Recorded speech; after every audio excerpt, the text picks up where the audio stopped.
Alright fam, what's going on? 𝒉𝒆𝒍𒑑𝒔 back again from Identity, and today is a special video because I don't think I've been as excited about a new exotic more than I am now. I'm such an advocate of countering the meta. I'm such an advocate of different builds and different playstyles. On top of that, the new exotic SMG, the Ouroboros or Ouroboros, however you pronounce it, it's my favorite vector SMG type. It hits the hardest and it has the highest RPM.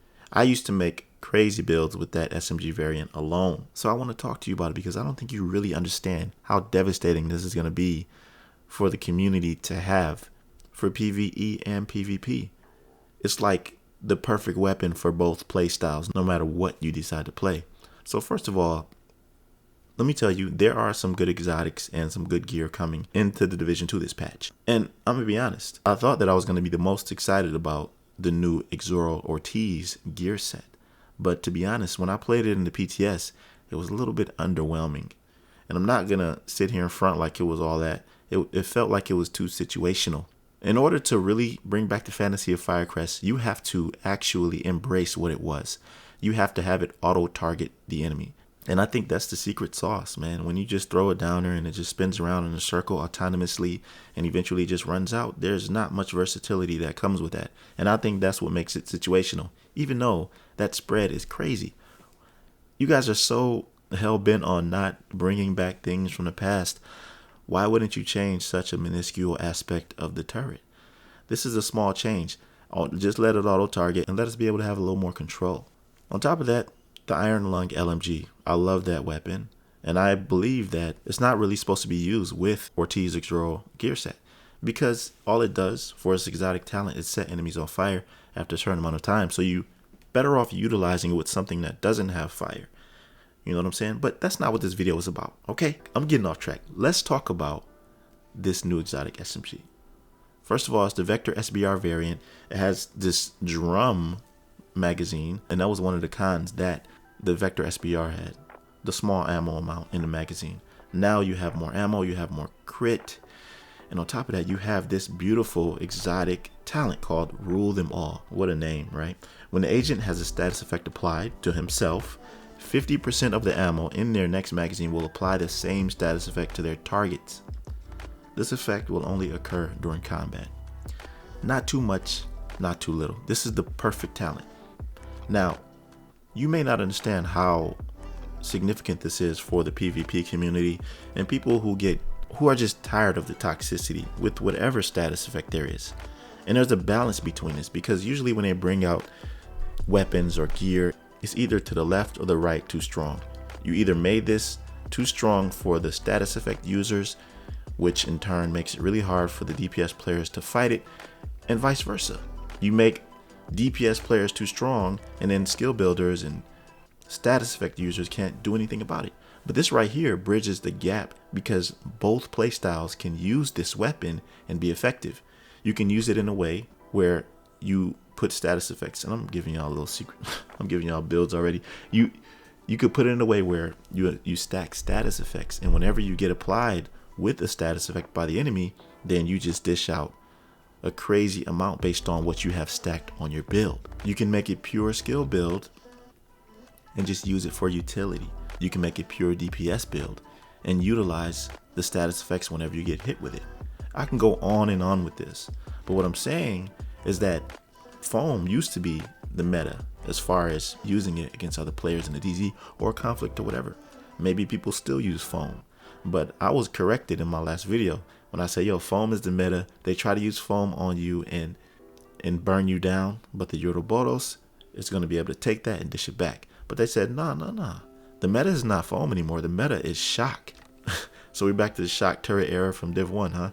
But now I'm talking about the St. Elmo's engine, the new assault rifle that came out last patch, which basically replaced 99% of all assault rifles and took the #1 spot. They took the spot from the Eagle Bearer. I mean, the Eagle Bearer probably stopped being #1 after they nerfed it the first time because it used to be broken. But I still am a big fan of the Ravenous. I just think that is just very strong, PvP and PvE.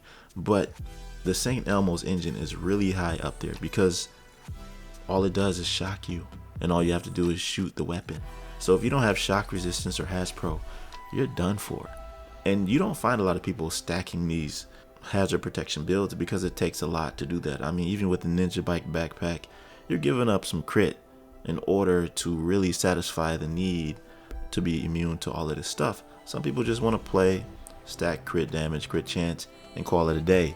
So a lot of the mediocre build makers are going to be susceptible to the 𝐸𝐚𝐽𝐺 engine, except those who decide to utilize the 𝐤𝐴𝐷𝐵𝐷𝐻 SMG in a certain way that just destroys everybody it opposes.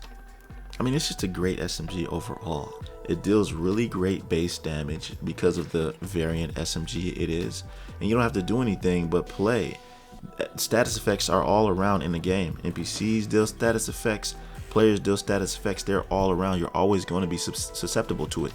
And I didn't even know this. When I was playing at PTS, I was running a heroic mission, and you know those undergrounders, that underground faction, the ones that hit you with the poison. It's not really a status effect, but when they hit you with that knife or they throw that knife at you, your health gets deleted. Your health, and actually I think it only attacks your health, but if you get hit with that, you dish that back to them. It's not even a status effect. So I haven't even tried it with the oxidizer. If you get hit with the oxidizer, are you going to be able to dish out oxidizer damage to them? It says status effect applied, but I don't know what category those underground sewer faction are. I don't know what category that effect that they use is under. Is it poison? I don't know. Anyways, I'm gonna do some more testing, and the great thing about the new SMG is that it's not on the rewards track. It says that this exotic is exclusive to a new incursion and not part of the seasonal rewards track. I'm so tired of just doing stuff over and over again, trying to get to the reward track just so I get to level 92 or whatever in order to get the exotics, which we're still probably gonna have to do. But I'm at a point now, man, where I just buy levels. I've been on the grind train for too long, and then when they nerfed all the other farms to where you can get it like in a couple hours, I'm like, yeah, you're not gonna make me do that. And that was a strategic move by the devs too, because they knew that people like me are not gonna just farm normally and get mediocre XP gains in order to get there in a couple days. They knew that when they added that feature to buy levels, people were gonna do it. So yep, you got me, but I don't mind it. It's all good. Anyways, I can't wait to see what this incursion is gonna be like, and I'm even more hyped of the fact that Division 3 is coming out, because now it gives me optimism and a reason to post Division 2 builds. And before, I'd be like, man, come on now, where's this game going? What is the point in me keep uploading these Division 2 videos? I mean, it was just sucking the life out of me, man. And as a content creator, it's hard to pivot when you're so comfortable with getting views in certain areas. But, you know, shout out to everybody who's doing that thing. You know, I'm just talking about me. This is a personal journey. And I just wanted to let you know about the 𝐤𝐴𝐷𝐵𝐷𝐻 SMG and how significant it's going to be for the community of people who know about the Vector SBR SMG. And I can't wait to show you my build that I made with it, y'all. It's gonna be fire. I don't think I've ever made a build so formidable and so brawlic and so beast. So I can't wait to show y'all. But anyways, let me know what you think about this down below. Which exotics are you most excited for coming into the next patch? And that's all I gotta say. I'll catch you in the next one, fam. Be right out.